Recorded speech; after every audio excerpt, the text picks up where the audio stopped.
Communication basically দুই ধরনের হয়, একটা হচ্ছে ভার্বাল কমিউনিকেশন আর একটা হচ্ছে non verbal communication. Verbal communication যেটা আমি এখন করছি, আপনাদেরকে মুখে বলে বোঝানোর চেষ্টা করতেছি যে কি বলতে চাচ্ছি আমি। আর এটা হচ্ছে নন ভার্বাল কমিউনিকেশন, যেটা আমি আমার বডি ল্যাঙ্গুয়েজের মাঝে বোঝানোর চেষ্টা করছি। ফর এক্সাম্পল, আমি কথা বলার সময় এভাবে করেছি, এটার মানে হলো আপনারা আমার এই কথাটাকে খুব গুরুত্ব দিয়ে শুনেন, এটা একটা সাইন ব্যবহার করেছি, নন ভার্বাল কমিউনিকেশন। সো দুই ধরনের communication, verbal communication, non verbal communication.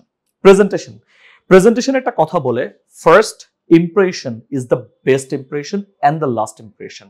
এর মানে হচ্ছে আপনি যখন কোথাও কোনো প্রেজেন্টেশন দিতে যাচ্ছেন, কথা বলতে যাচ্ছেন, তখন সেই জায়গায় শুরুতে একদম প্রথমে আপনি কি বলছেন, প্রথম 30 সেকেন্ড বা 1 মিনিট, সেই 1 মিনিট হচ্ছে আপনার জীবনের সবচেয়ে গুরুত্বপূর্ণ সময়। আপনার পুরো 1 ঘন্টার প্রেজেন্টেশন কেমন হবে, মানুষজন কতটুকু মনোযোগ দিয়ে শুনবে, সেটা ডিপেন্ড করবে ওই প্রথম 30 সেকেন্ড অথবা 1 মিনিটে।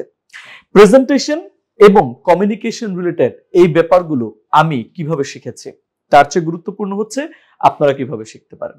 ইয়েস, আপনারা প্রেজেন্টেশন স্কিল, কমিউনিকেশন স্কিল এবং সেটার মধ্যে ইংলিশ ল্যাঙ্গুয়েজ স্কিল, এই ব্যাপারগুলো সম্পর্কে যদি জানতে চান, শিখতে চান, তাহলে 30 এপ্রিল 2024 সকাল 11টায়, আবারও বলছি 30 এপ্রিল 2024 সকাল 11টায় UAP, University of Asia Pacific, University of Asia প্যাসিফিকের সেন্ট্রাল ইংলিশ ল্যাঙ্গুয়েজ ক্লাব আয়োজিত break the barriers 2.0 communicate with confidence, এই প্রোগ্রামের মধ্যে আমি থাকবো, আমার সাথে সরাসরি এসে শিখতে পারবেন।